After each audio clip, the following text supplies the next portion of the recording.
This is Pulse 95. Pulse 95. It's the Morning Majlis. It's the Morning Majlis. Talking the stories that are shaping headlines, plus those that make you go, Hello, good morning, and welcome to the Morning Majlis. We are keeping you informed, updated, motivated, getting you to kickstart your morning live from Sharjah and on the airwaves across the United Arab Emirates. Today, we're going to be talking about a couple of big developments emerging from Sharjah and talking about a bit of technology and how it can help you fight COVID-19. But one big topic that I'm really excited to talk about is, are you rich? That's a big question. Are you rich? Do you think you're wealthy? What side you're looking at it from? Oh, getting in deep now. Yeah, Yes. gotta be deep about it. Exactly. Well, we're talking It's not about money, always. Never about money. Dropping wisdom, Rania. I love Right? it. There we go. Right? This is it. I mean, this is why we're talking about it, because there'll be a lot of people driving and thinking, oh, the bills, school fees, sewer bills, and what else is due now? And yeah, you'll be worried, right? So now, one big advice, your health is your greatest wealth, you Yes. could say. The other thing is Elon Musk.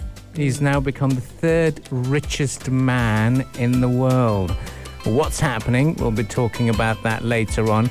But let's start with big developments in Sharjah. In Sharjah, indeed. Well, it's all about strengthening the ties between the UAE and India, specifically, between Sharjah and New Delhi. That's why the Department of Government Relations is exploring new ways in reinforcing cooperation in healthcare, food security, and also information technology in the post-COVID world.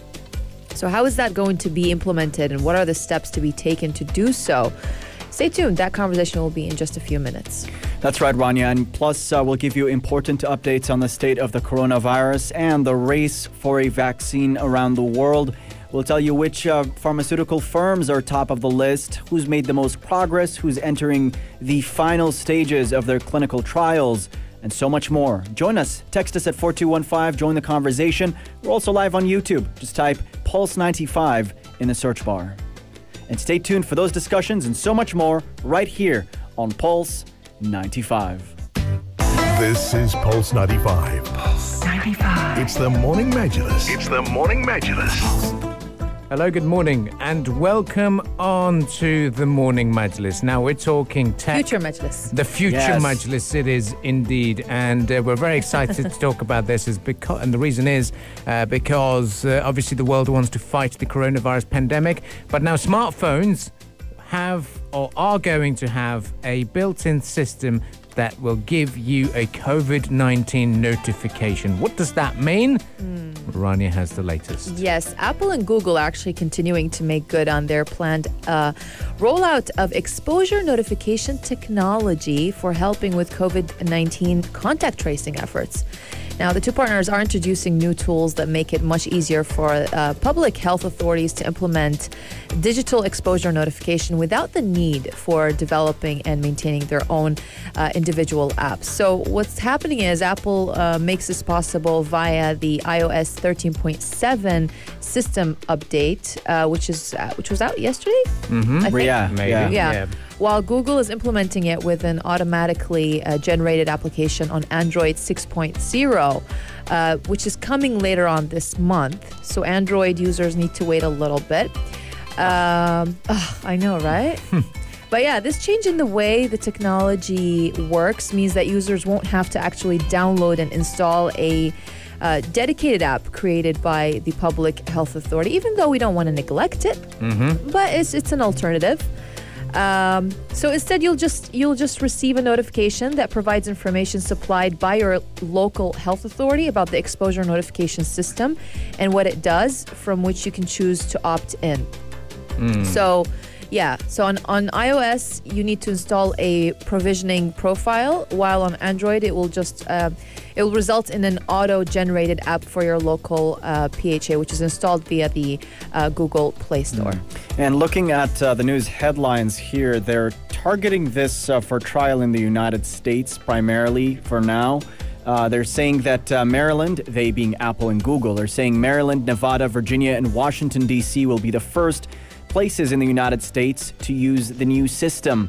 And the apps are increasingly compatible with one another. They're not competing, so to speak. They have cross-border tracking as well. So whoever's being tracked on an Apple device would also, and comes into contact with someone with a Google device, it's going to work. It's not as if they're two separate ecosystems.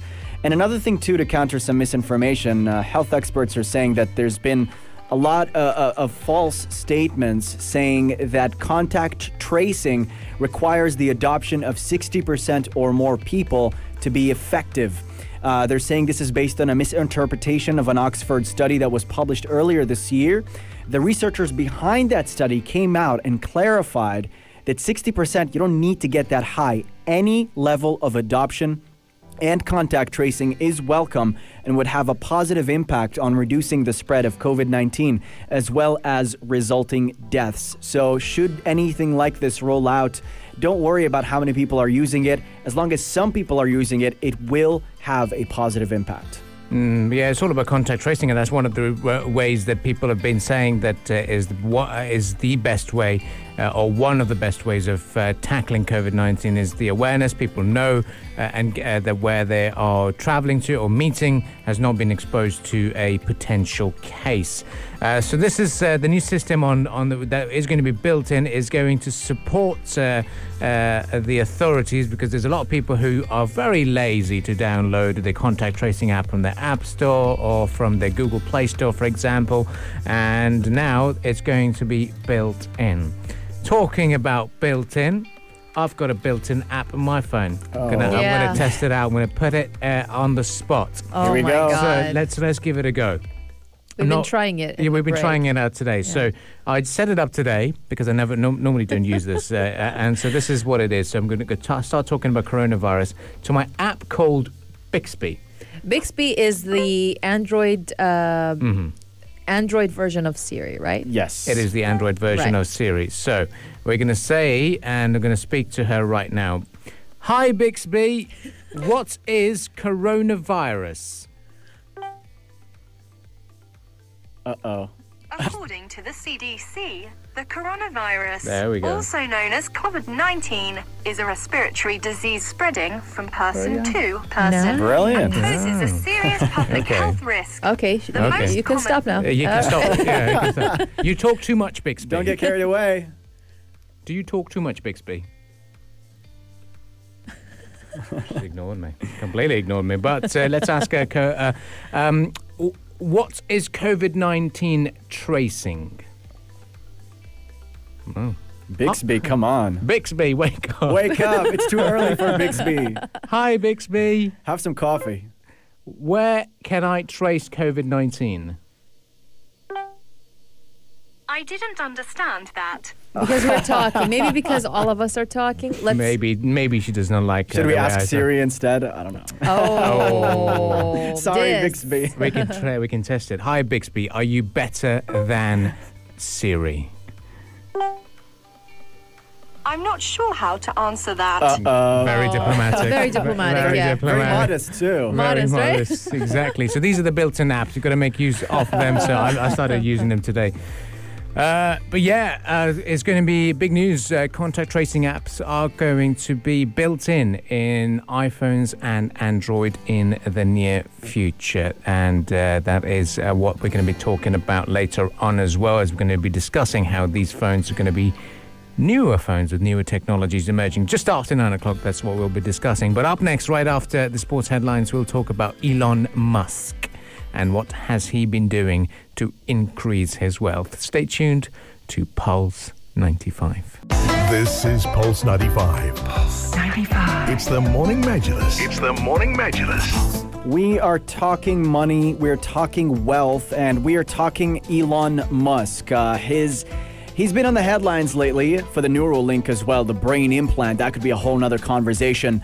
But he's also catapulted into great wealth this year. His net worth is now $115 billion. He's moved past Facebook CEO Mark Zuckerberg on the list of the world's richest people. He's only poorer than two individuals, Bill Gates and Jeff Bezos. That's good company. That is, we talk about Jeff Bezos a lot, saying, he can donate us a few billion and it won't affect him at all because he can make it back in a couple of seconds or a couple of minutes. But yeah, it's interesting to see what's happening over here, the Bloomberg Billionaires Index. And as we see, there's a bit of a change. Uh-oh. Elon Musk has fallen again. He's not there anymore? He's not third anymore. It's Mark Zuckerberg. He's how things change. This is live tracking index that we're seeing, and he's fallen by $4.89 billion, sadly. And the reason why we see how he is... how the changes occur is down to the share prices. Yeah. And it's not just because his wallet is heavier today or not. And Elon Musk had briefly... This overtaking lasted about a couple of hours, let's say. Tesla's shares had jumped more than 12% following a 5-for-1 stock split by the company on Monday, and were up a further 7% in the pre-market trading conditions yesterday, and had a market capitalization of $464 billion for Tesla. And that's one of the reasons why Elon Musk had overtaken Mark Zuckerberg to become the world's third richest person. Yeah, and you talked about stocks, and theoretically, stock splits should not alter a company's valuation. Increasing the number of shares reduces the price at which they trade, but makes no fundamental difference to its operations. However, a lower share price makes it easier for retail investors to buy and gives a psychological boost to the market, and that is according to an analyst of Roth Capital.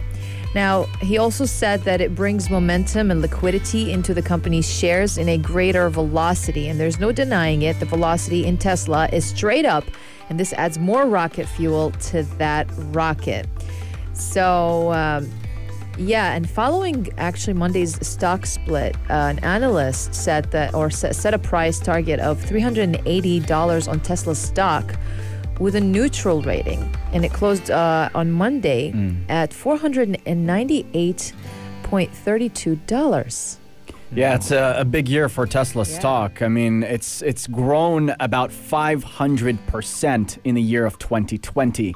And that is being attributed to several factors here. Despite the time we're in, Tesla continues to see strong deliveries in China. Its Model 3 has been selling massively and is being produced at Tesla's Shanghai factory. The Model 3 is the best-selling electric vehicle in China, and Tesla is looking to boost sales even further in the country as it launches the Model Y compact SUV in the year 2021. Tesla also has lower starting prices this year, which allows the vehicle to qualify for government subsidies in some countries. And experts also say that another reason Tesla stock has been on this wild climb over the year is regulatory credits. Regulatory credits is something that some countries around the world do. There's zero-emission vehicle regulations that require that clean vehicles amount for a certain mix of your sales each year. Now, if you, a car company, don't meet those standards, then you can buy credits from the likes of Tesla to earn credits. As Teslas, they only sell electric vehicles themselves. So this has proven lucrative for Tesla throughout the years. Some of the factors that I'm mentioning here are, according to experts, the reason why Tesla stock has been climbing so high over the year and caused Elon Musk to become as rich as he is at the moment. Tesla's stock actually already soared about 500% in 2020, and the company is now worth about $475 billion. That is... It's massive, yeah. Oof. Yeah, and it's incredible to see. Now, I'm more of a sports journalist. I mean, that's how I started my journalism, and I like looking at rankings and how much one team has to overcome over the coming years or months to go up the ranking. Number one is Jeff Bezos at total net worth of $205 billion. Bill Gates is $126 billion. So Jeff Bezos is skyrocketed way past the safe zone. He has got a big gap between Jeff. The first and second has a gap of almost $100 billion. And then after Bill Gates, we have Mark Zuckerberg at $112 billion, and then Elon Musk at $110 billion. And CEO of Louis Vuitton. Yes, as well. So one thing that I've also noticed, interesting fact here, looking at the top 10 of the highest net worth individuals, 7 out of 10 are in the tech sector. Yeah, makes sense. 7 out of 10 are in the tech sector. The only person in energy is Mukesh Ambani from India. And then consumer, we have Bernard Arnault. And Warren Buffett is also in there.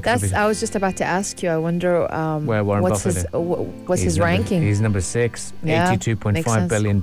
Yep. Technology is the thing of this decade and the 21st century, indeed. So it just goes to show how important that degree must have been. You know, what degree did we end up doing? But it's not all about degrees. It's all about what you can implement and the impact you can create. And that's why Jeff Bezos is up there. Well, stay tuned to Pulse 95. We leave you with some good thoughts as we move into the musical entertainment of Pulse 95.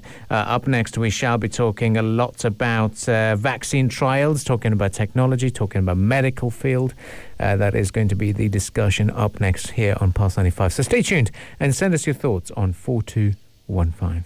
Pulse 95. The Morning Majlis. Talking the stories that are shaping headlines. This is Pulse 95. Hello and welcome back onto Pulse 95, and a very, very important discussion has been lined up for you. A little bit of enlightenment, a little bit of knowledge development. Did you know Sharjah played a vital role in supporting the Allied effort in the Second World War? And Sharjah had a very, very central role to it because of the British Royal Air Force aircraft operating from Sharjah had confronted the submarines in the Arabian Gulf and the Sea of Oman. And there's a bit of an interesting fact because we do have the U-boat 533, which was sunk by the Royal Air Force in 1943, and it lies off the coast of Fujairah. It was a very, very important front, you could say, and a very, very important fort in that battle to keep the Allied military motivated throughout the war effort.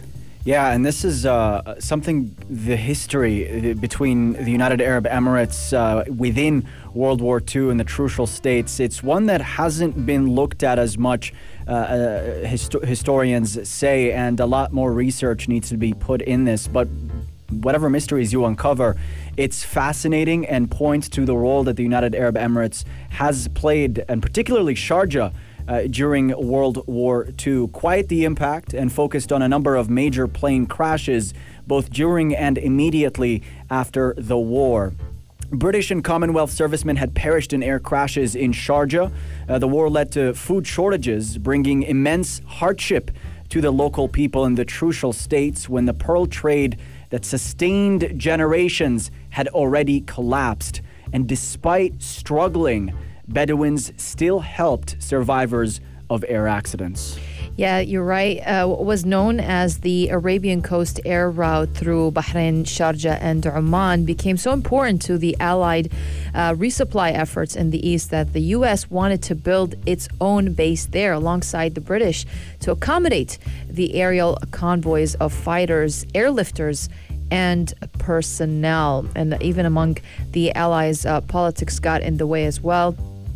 London felt this could undermine its influence in the region and allow the U.S. to claim commercial flying rights. So the RAF provided land and built the facilities back in 1944 within its existing base, yet the difference between the two could not be starker. Yeah, and the British Royal Air Force, it started out in 1932 as a simple airstrip in Sharjah for Imperial Airways flights to the east, but it evolved into a base for the British Royal Air Force during the conflict, and it even hosted what is believed to be the region's first cinema. By the year 1944, thousands of Allied military aircraft were flying over Sharjah every month, with many stopping exhausted crews so they could stop and refuel as part of a huge resupply effort. So Sharjah played a major strategic role during the war as a base for British and Allied operations and connected east to west as well. Yeah, and it played a very important role in 1944 and 1945 as a logistics base and navigational points to allow the large amounts of aircraft to move east to west and back. It became a place where they'd come down for the refueling and accommodation, maintenance, rescues and wireless operations. So this is located in Al Qasimi area, so right behind the immigration. That's where the old guest house, the hangar, and an ATC, which is the air traffic control tower, is based. So if you go to the Sharjah immigration for your visa processes, you might have seen in the backyard or just outside there's a compound that is known as the Mahatta Museum. It was in 1977 when the new airport in the Sharjah International Airport was built, and then this hangar was converted into Al Mahatta Museum. And the popular road, King Abdulaziz Street, that you drive on to connect you to E311, that used to be the runway. So that's a fun fact for all of you. So there's so much history involved. And if you like to delve, I'd recommend you to go over to the Mahatta Museum and check out the old planes. They've got a couple of planes that are there, and there's a lot of description as well, taking you into the bit of history to show you what's out there. But really a remarkable place to go down to, and definitely worth a visit if you are in and around Sharjah.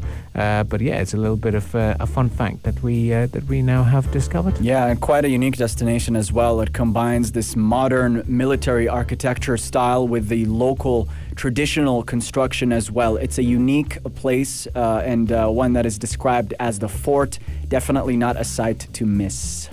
Definitely not a sight to miss at all. But stay with us here on the Morning Majlis. We shall continue the discussions.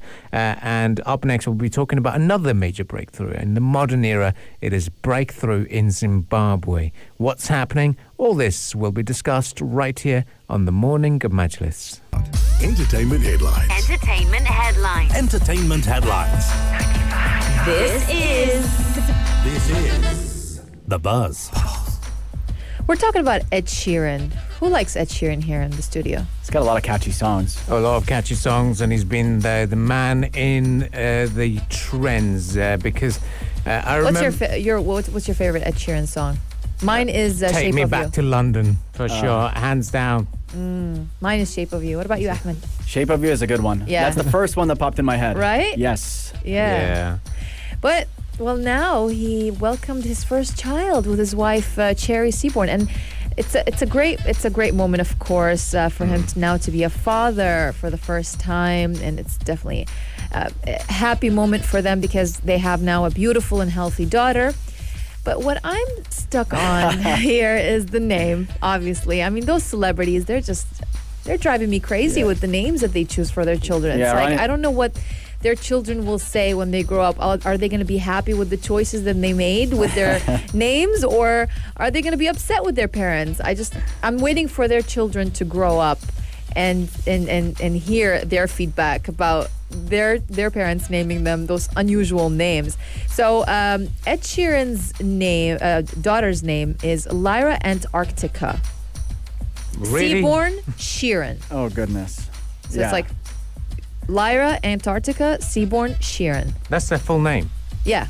Well, it's a duo type name, I think. Yeah. Because Seaborn and Sheeran are the last names of the man and his wife. But Lyra Antarctica, that's going to be her name. Yeah. It's interesting.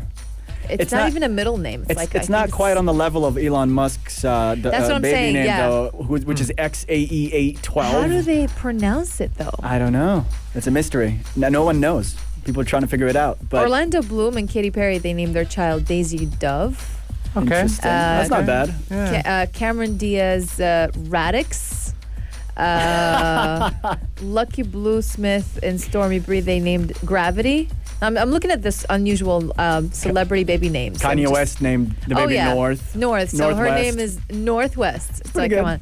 Jay-Z and Beyonce, Blue Ivy.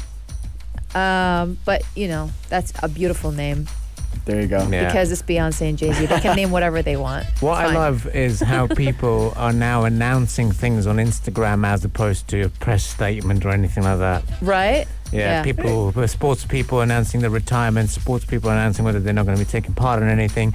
And now Teddy's photos says, hello, a quick message from me as I have some personal news that I wanted to share with you. Last week, with the help of an amazing delivery team, Cherry gave birth to our beautiful and healthy daughter, Lyra Antarctica Seaborn Sheeran. We're in complete love. We're completely in love with her. Both mum and baby are doing amazing, and we're on cloud 9 over here. We hope you can respect our privacy at this time. Lots of love, and I'll see you when it's time to come back, Ed.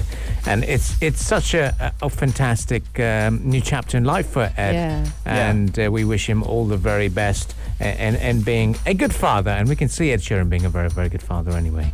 Absolutely, yeah. And a pretty heartwarming story as well. Sheeran and his wife met in school when Sheeran was 11 years old. And it just goes to show, you know, even despite what he's been through and the way his fame has taken him, and he's stuck that as well. So love at first sight, indeed, and a beautiful relationship and a beautiful new paternalistic relationship for Ed Sheeran. So to treat you with some Ed Sheeran as Morning Majlis heads off, we'll be playing some Ed Sheeran tracks in the lead up to the news headlines. For the Morning Majlis, it is now time for us to part ways and head off. That's right. Tune into the podcast. Go on SoundCloud, Spotify, and Apple Podcasts. Type Morning Majlis for highlights of today's show. And stay tuned to Pulse 95. Beautiful People by Ed Sheeran. Pulse 95. You're listening to Pulse 95. Pulse 95. It's Pulse 95.